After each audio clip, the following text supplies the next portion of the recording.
होता? आपको लगता नहीं कि हम भी बाहर जाएं, हम भी बाहर मार्केट का कुछ खा कर आएँ और अच्छे अच्छे कलर कपड़े पहने, तो आपको ऐसा नहीं लगता? तो मैंने कहा कि जो सुकून, जो आनंद हमें यहाँ परमात्मा के घर में मिलता है, वो शायद आपको बाहर नहीं मिलता होगा। तो परमात्मा का बनने के बाद बाबा ने मुझे बहुत निर्भय भी बनाया है, और बहुत छोटी छोटी जैसे कमियां होती है तो उनको निकालने की ताकत भी परमात्मा ने मुझे दी है। मैं समझती हूँ कि मेरा ये जीवन उस परमात्मा पिता का है, और जब तक मैं जीऊँ बाबा की बनकर रहूँगी, बाबा की सेवा करूँगी। और भगवान को, बाबा को जब हम साथ लेकर चलते हैं तो हमारी किसी भी कार्य में हमें हमारी मदद करनी हो तो बाबा हमारी मदद करते हैं। एक बार मैं स्कूटी पे बाहर जा रही थी, तो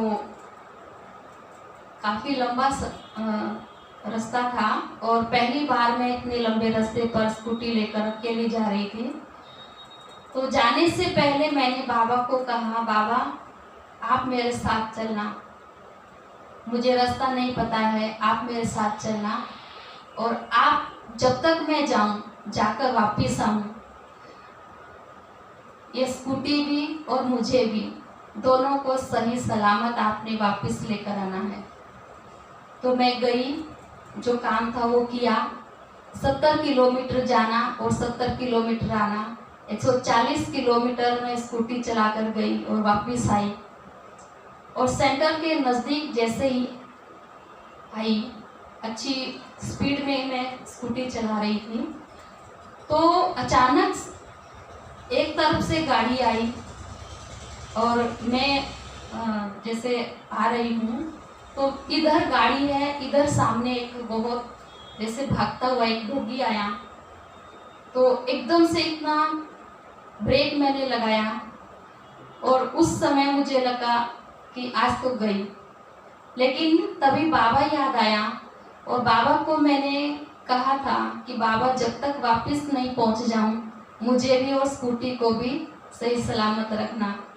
तो जैसे ही वो क्रॉस हुआ तो मुझे इतना अंदर से गदगद में हो रही थी कि मैंने बाबा को कहा, तो बाबा ने अपना वायदा पूरा किया। तो भगवान कहता है कि मुझे यूज़ करो। परमात्मा कहता है कि कोई भी कार्य जब करते हो तो मुझे उस कार्य में लगाओ, मैं वो कार्य करने के लिए तैयार हूँ, क्योंकि परमात्मा कभी भी थकता नहीं है। लेकिन हम बच्चे कामों में इतने उलझ जाते हैं, इतना बिजी हो जाते हैं कि हम उसको भूल जाते हैं। लेकिन मैंने ये देखा है कि जब भी मैंने बाबा को याद किया है, जब भी अपनी कोई प्रॉब्लम बाबा को सुनाई है, कोई समस्या बाबा को बताई है, तो बाबा ने उसका हल दिया है। जैसे कहते हैं कि सच्चे दिल पर साहिब राजी। तो मैंने भी अनुभव किया है कि अगर हमारा दिल सच्चा है तो बाबा उसमें हमारी मदद करता है। तो बाबा का बनने के बाद मैंने बहुत अपने आप को परिवर्तन किया है। बहुत बातें ऐसी हैं जो लगता है कि ये ठीक नहीं है, और जब हम अपने अंदर परिवर्तन करते हैं तो हमें दूसरे भी अच्छे लगने लग जाते हैं। कई बार जैसे बाबा ने भी कहा है कि बच्चे आपके व्यर्थ संकल्प ही आपको परेशान करते हैं। तो मैंने अनुभव किया है कि जब हमारे संकल्प व्यर्थ चलते हैं, जब हम ज़रूरत से ज़्यादा सोचने लग जाते हैं, तो उसमें हमारी एनर्जी तो वेस्ट होती ही है, लेकिन जिस व्यक्ति के प्रति हम सोच रहे हैं वो वाइब्रेशन वहाँ तक जाते हैं और वो टकराव होता है। तो इस तरह से मैंने अनुभव किया है कि अभी ये समझा है कि बाबा ने जैसे कहा हर आत्मा का अपना अपना पार्ट है, तो वो मैंने अभी सीखा है, अभी उसको समझा है कि हाँ सच में हर एक आत्मा अपना पार्ट लेकर आई है।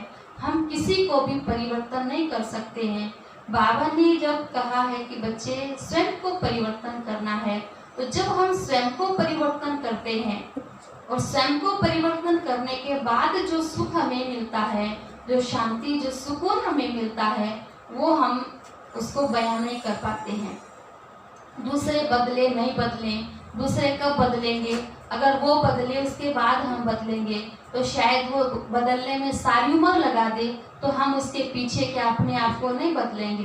तो इसलिए परमात्मा ने जो ज्ञान हमें दिया है कि स्वयं परिवर्तन करना है, जब स्वयं का परिवर्तन करते हैं तो हमारा दृष्टिकोण भी परिवर्तन हो जाता है, और जब हमारा दृष्टिकोण परिवर्तन हो जाता है तब हम हल्के रहना शुरू करते हैं, और जब हल्के रहेंगे तो हमें किसी भी प्रकार का कोई बोझ अनुभव नहीं होता है।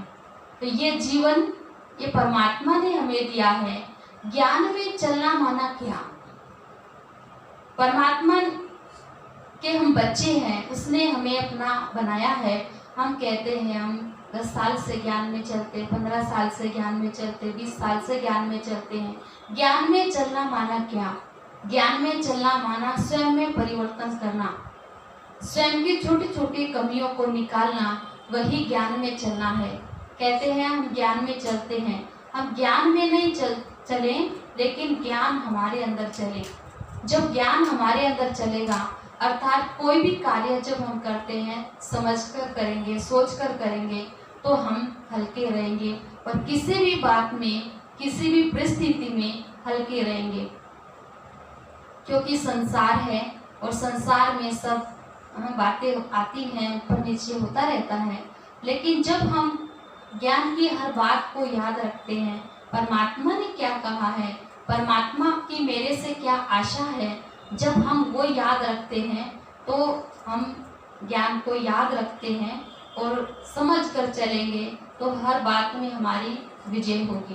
तो ज्ञान का सार यही है। मैंने जो आज तक सीखा है कि बाबा जो हमें कहते हैं, हम उतना चाहे ज़्यादा नहीं कर पाएँ, लेकिन दिन में अगर एक बात भी हम उसको अपने जीवन में लेकर आते हैं, आज एक बात लेकर आए, कल दूसरी लेकर आए, आज एक कमी को छोड़ा कल दूसरी कमी को छोड़ेंगे, तो हम धीरे धीरे हमारे अंदर बहुत परिवर्तन आता जाएगा और हम अपने जीवन को सुख और शांति से जी पाएंगे। लॉकडाउन का कुछ एक्सपीरियंस? लॉकडाउन का एक्सपीरियंस शांत,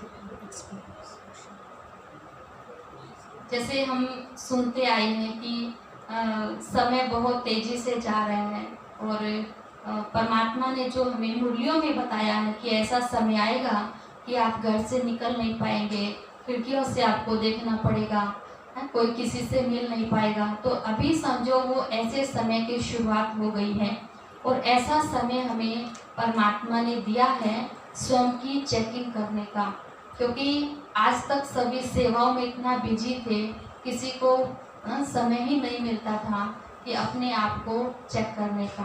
तो ये जो लॉकडाउन का समय हमें मिला है, इसमें हम बहुत प्राप्ति कर सकते हैं। और मैंने अनुभव किया है कि मैंने जो पुरुषार्थ किया है वो यही किया है कि अपने मन को हमें शांत रखना है। अपने मन को जितना हम शांत रखेंगे उतना ही हमें खुशी होगी, उतना ही हमें प्राप्ति होती है।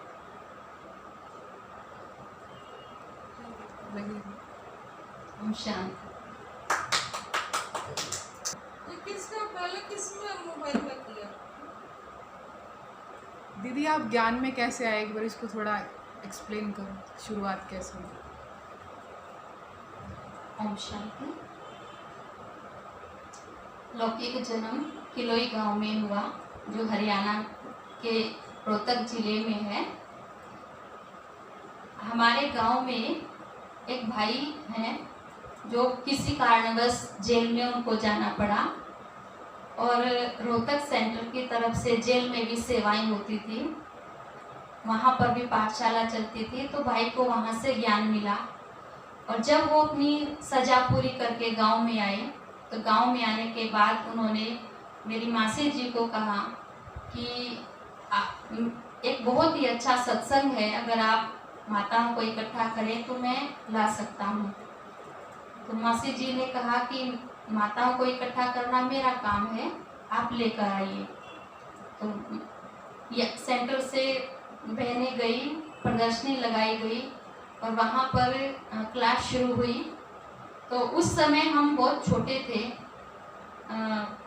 तो मम्मी पापा के साथ हम जाते थे साथ साथ में, और बचपन से ही हम बाबा के ज्ञान में आए। लेकिन उस समय इतनी समझ नहीं होती है, और बाबा के घर में जाना, सेवा करना, बच्चों को तो वो खाना होता है, तो इसलिए वो सेंटर में जाते थे। लेकिन जैसे जैसे हम थोड़ा बड़े हुए, बड़े होने के बाद हमें ये ज्ञान, ये बहनों का जीवन अच्छा लगने लगा, और मन ही मन ये सोचती रही कि मुझे भी ऐसा ही बनना है। एक संकल्प लिया अंदर में कि मुझे भी अपना जीवन ऐसा ही बनाना है, और मैं भी सेंटर पर आती रही, सेवा करती रही, पढ़ाई करती रही। और पढ़ाई करते करते भी माता पिता मेरे से पूछते थे कि आपको क्या करना है, क्योंकि लौकिक में हम 6 बहनें हैं, और 6 बहनें उनमें से जब मेरी माताजी पहली बार माउंट आबू गई, तो वो बाबा के सामने बैठकर संकल्प करके आई थी कि बाबा 3 संसार को दे दी और 3 आपको देनी है। चलो, ड्रामा अनुसार वो संकल्प पूरा नहीं हुआ, 3 नहीं तो 1 बाबा के पास आई और बाबा ने अपना बनाया। लेकिन बचपन से ही मुझे ये ज्ञान, ये जीवन बहुत ही अच्छा लगता था। माता पिता मुझसे बार बार पूछते थे कि आपको क्या करना है, तो मैं उनको बार बार यही कहती थी कि मुझे ब्रह्मा कुमारी बनना है, मुझे सेंटर पर जाना है, मुझे सफ़ेद साड़ी पहननी है, और अगर मैंने सफ़ेद साड़ी नहीं पहनी तो मैं साड़ी ही नहीं पहनूंगी। तो इस तरह से वो उनको मैं कहती थी। लेकिन माता पिता को होता है कि क्या सच में हमारी बच्ची उधर जाने के लायक है। तो इस तरह से मेरे माता पिता ने मेरी चेकिंग भी शुरू की। जैसे 12th करने के बाद मैंने ITI में जाना शुरू किया, और ITI में जब जाती थी तो माता जी भी आंगनवाड़ी में सर्विस करते हैं, और वो भी हम मार्केट में आते थे। तो मुझे कहते थे कि आज मार्केट में आना और कुछ सामान लेना है, तो मुझे कहते थे मैं वहाँ बैठी हुई मिलूँगी, एक स्थान मुझे बताते थे। तो जैसे ही मैं ITI से आती थी, तो मैं अपना जहाँ मुझे स्थान बताया था, मैं वहाँ ही, मेरा चलना ऐसा था कि जहाँ से चले वहाँ से चलना शुरू किया, और जहाँ पहुँचना है वहाँ जाकर पहुँचकर ही ऊपर देखती थी कि वो स्थान आ गया क्या। तो मैं वहाँ पहुँचकर देखती थी कि माँ कहाँ बैठी है, तो इधर उधर देखती थी तो मुझे दिखाई नहीं देती थी। तो फिर वो निकल कर आती थी कि मैंने कहा आप कहाँ थे, आपने तो कहा यहाँ मैं बैठी हुई मिलूँगी। तो कहते थे कि मैं तेरी चेकिंग कर रही थी, तो कैसे चलती है, इधर उधर देखती हुई चलती है, कैसे चलती है। तो इस तरह से उन्होंने मुझे पास किया कि हाँ, इसका चलन दृष्टि सब ठीक है। तो इस तरह से बाबा ने मुझे अपना बनाया। और जब सेंटर पर आती थी तो मैंने बड़े दीदी को बोला था कि मुझे भी ट्रेनिंग करनी है, मुझे सेंटर पर आना है। तो अभी मैं ITI जाती थी, मेरे 2 साल कंप्लीट हो गए थे, और केवल पेपर देने का 1 महीना बाकी था, और जून 2006 में ट्रेनिंग थी। तो मुझे बताया गया कि अभी ट्रेनिंग है। तो मैंने टीचर को कहा, मैडम मुझे 1 महीने की छुट्टी चाहिए। मैडम ने कहा कि 1 महीने की छुट्टी तो नहीं मिल सकती है, मुझे तो ट्रेनिंग पर जाना है, आप कैसे भी करके मुझे छुट्टी दीजिए। तो मैडम ने कहा इतने दिन की इतनी लंबी छुट्टी तो मिल नहीं सकती है। तो मुझे नशा था कि मुझे बाबा की सेवा में जाना है, फिर विनाश हो जाएगा, जल्दी जल्दी मुझे सेंटर पर जाना है, एक धुन लगी हुई थी। तो मैडम ने कहा कि ये तो बिल्कुल हो ही नहीं सकता कि 1 महीने की लगातार छुट्टी मिल जाए, और अभी पेपर भी आने वाले हैं, जुलाई में पेपर होने वाले थे और जून में ट्रेनिंग थी। तो मैंने कहा कि मैडम अगर छुट्टी नहीं मिलती है 1 महीने की तो मेरा नाम काट देना, तो मुझे नहीं करना है, मुझे आगे नहीं पढ़ाई करनी है, आप मेरा नाम काट देना। तो मैडम ने मुझे नीचे से ऊपर तक देखा कि ये क्या बोल रही है, इसका पूरा साल कंप्लीट हो गया है, सिर्फ पेपर देने का टाइम है और कहती है मेरा नाम काट देना। तो मैडम ने मुझे देखा और उन्होंने सोचा कि ऐसे तो नाम नहीं काट सकते हैं, और उन्होंने कहा ठीक है देखते हैं। मैंने कहा ठीक है मैडम, अगर हो जाए तो 15-15 दिन की करके एक छुट्टी लगा देना, फिर भी नहीं हो तो मेरा नाम काट देना, मैं आपको कुछ भी नहीं कहूँगी। तो ऐसे एप्लीकेशन लिखकर मैं चली गई, और एप्लीकेशन लिखकर जैसे ही मैं माउंट आबू 1 महीने ट्रेनिंग करने के लिए गई, तो पीछे से फिर मैडम ने कैसे भी करके वो मेरी छुट्टी लगाई, और मैं यहाँ से बहन माउंट आबू जा रही थी, उनके हाथ फॉर्म भेजा, और वो फॉर्म मैंने भर के वहाँ से साइन करके वापस दिया, और वहाँ से आने के बाद मैंने फिर पेपर दिया और मेरी इस तरह से पढ़ाई पूरी हुई। लेकिन तो नशा मुझे इतना था शुरू में कि मुझे बाबा के घर में जाना है, मुझे सेवा करनी है, फिर विनाश हो जाएगा, फिर विनाश हो जाएगा तो हम सेवा नहीं कर पाएंगे, तो ऐसे धुन लगी हुई थी। और फिर ऐसे 2006 में बाबा के घर में आई, और बाबा के घर में आने के बाद बाबा से मैंने बहुत कुछ सीखा है, बहनों से मैंने बहुत कुछ सीखा है। जब हमारे गांव में बहनें आती थी कोर्स करवाने के लिए, तो उनको मैं देखती थी कि मुझे भी वैसा ही बनना है। मेरा जो संकल्प था वो बाबा ने पूरा किया।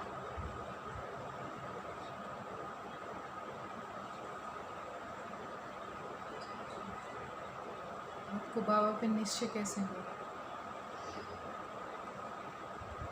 मतलब क्या ऐसी बात थी बाबा की जो आपको सबसे ज़्यादा पसंद आई कि भी मुझे ऐसा?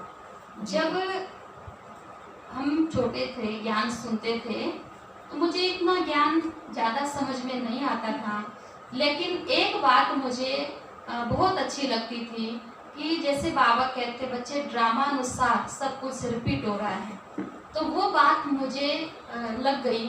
और कुछ भी ऐसे होता था तो मैं सोचती थी ड्रामा अनुसार हो रहा है, जो भी हो रहा है वो पहले भी हुआ था और अभी भी हो रहा है। तो मन ही मन बाबा को कोई भी काम कहती थी तो बाबा वो पूरा कर देते थे। तो ऐसे करते करते बाबा के ऊपर मुझे निश्चय हुआ कि हाँ, यही है जिसकी मुझे तलाश थी, और यही इनको ही मुझे अपना जीवन समर्पित करना है। तो परमात्मा के ऊपर मैंने अपना जीवन समर्पित किया, और इतने समय से मैं बाबा के घर में सेवा कर रही हूँ, तो अपने जीवन से मैं पूरी तरह से संतुष्ट हूँ। अभी जो माहौल चल रहा है उसके बारे में आपके क्या विचार हैं? और क्या मतलब जो अभी लोग परेशान हो रहे हैं उनके लिए आप क्या कहना चाहोगे? अभी जो लॉकडाउन का समय चल रहा है, परमात्मा ने हमें समय समय पर बहुत इशारे दिए हैं, मुरलियों में हमें बताया है कि बच्चे ऐसा समय आने वाला है जो आप घर से भी नहीं निकल पाएंगे, एक दूसरे से मिल नहीं पाएंगे।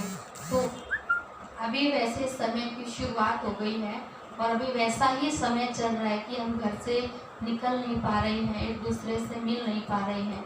तो ये परमात्मा ने एक समय दिया है हमें स्वयं की चेकिंग करने का, स्वयं को परखने का, क्योंकि सेवाओं में हम इतना बिजी हो गए थे, समय नहीं मिलता था किसी को भी। तो अभी वो समय है कि हम अपने जीवन में अपने खुद के अंदर परिवर्तन कैसे ला सकते हैं। तो ये लॉकडाउन का समय समझो हमारे लिए एक गोल्डन चांस है, हमें एक लॉटरी मिली है स्वयं को परिवर्तन करने की और परमात्मा से भरपूर प्राप्तियां करने की, शक्तियां लेने की। आप परमात्मा को किस संबंध से वैसे विशेष याद करते हो और आपने उसको अनुभव किया? जैसे परमात्मा में ये कहते हैं सर्व संबंधों से, आप विशेष कौन सा संबंध परमात्मा के साथ? वैसे तो परमात्मा कहते हैं कि मुझे किसी भी संबंध में याद कर सकते हैं, मैं आपका पिता भी हूँ, गुरु भी हूँ, टीचर भी हूँ, लेकिन मेरा जो संबंध है मैं उनको पिता के रूप में, बाबा के रूप में ही याद करती हूँ। वैसे प्यार से मैं बाबा के साथ कभी उनको अपना दोस्त बना लेती हूँ, कभी माँ के रूप में उनको याद करती हूँ, कभी भाई के रूप में याद करती हूँ। तो जैसे ही जिन भी रूपों में हम बाबा को याद करते हैं, बाबा हमें हर संबंध का अनुभव कराता है, हर संबंध का सुख हमें बाबा से मिलता है। कोई विशेष अनुभव, कोई संदर्भ? योग का कोई विशेष अनुभव, अनुभूति या जब एक बार मैं माउंट आबू गई थी, कहते हैं ना जब अपनी स्थिति अच्छी होती है तभी हमें अनुभव भी होते हैं। तो एक बार मैं माउंट आबू गई थी और वहाँ पर मैं योग करवा रही थी स्टेज पर। तो जैसे मैं योग करवा रही थी, जैसे सामने बैठे हुए सभी भाई बहनों को कमेंट्री दे रही थी, जैसे सभी आत्माएं मेरे सामने बैठी हुई हैं, सभी के मस्तक में सितारे चमक रहे हैं। तो सचमुच मुझे ऐसा अनुभव हुआ कि मुझे अनेक सितारे सितारे दिखाई दिए। जैसे ही मैंने संकल्प किया कि हम सब ऊपर जा रहे हैं, तो मुझे खुली आंखों से वो सब जैसे दिखाई दे रहा है कि हम सब ऊपर जा रहे हैं, और बहुत हल्कापन मुझे अनुभव हुआ। और हम सब परमधाम में गए और फिर बाबा से शक्तियाँ लेकर वापस आए। तो योग जो है, योग से ही हम अपने अंदर परिवर्तन ला सकते हैं। योग से ही आत्मा को शक्ति मिलती है। जैसे हम किताबें पढ़ते हैं, ये बहुत कुछ करते हैं, लेकिन योग के बिना आत्मा को शक्ति नहीं मिलती है। आपने जैसे ज्ञानी आत्माओं के लिए तो बता दिया कि परिवर्तन का समय है तो हमें पुरुषार्थ करना चाहिए। अभी जो ज्ञानी आत्मा मतलब जो जिन्होंने भगवान को अभी तक नहीं पहचाना है, जो सांसारिक आत्मा है, उनके लिए क्या सजेशन है? वो अपने मतलब इस माहौल में अपने आप को किस तरीके से मतलब रखें, किस तरीके से काम करें? अभी का जो समय चल रहा है, वैसे जो देखा जाए तो ज्ञान में चलने वाली जो आत्माएं हैं वो तो अपने आप को संभाल लेती हैं, क्योंकि उनको पता है कि ऐसा समय आने वाला है। लेकिन जिनको ज्ञान नहीं है, जो राज्यों का अभ्यास नहीं करते हैं, तो उनको ऐसे समय में बहुत मुश्किल होती है। तो उनके लिए मैं यही कहना चाहूँगी कि एक बार जरूर आकर राज्यों का अभ्यास करें, और अगर आने का समय नहीं मिलता है तो घर में रहकर भी आप अपने आप को संयम में रख सकते हैं। क्योंकि कोई भी कार्य हम करते हैं तो धैर्यता से, शांति से रहकर जब हम करते हैं तो उससे हम अपने को, अपने परिवार को हम जोड़ कर रख सकते हैं।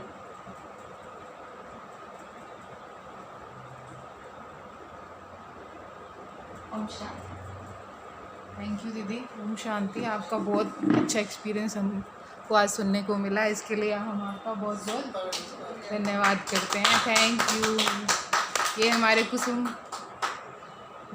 दीदी थे जिन्होंने अपना एक्सपीरियंस अभी शेयर किया, और आगे आने वाले टाइम में आप अलग अलग बहनों का और दीदियों का एक्सपीरियंस सुनते रहेंगे। ओके, ओम शांति।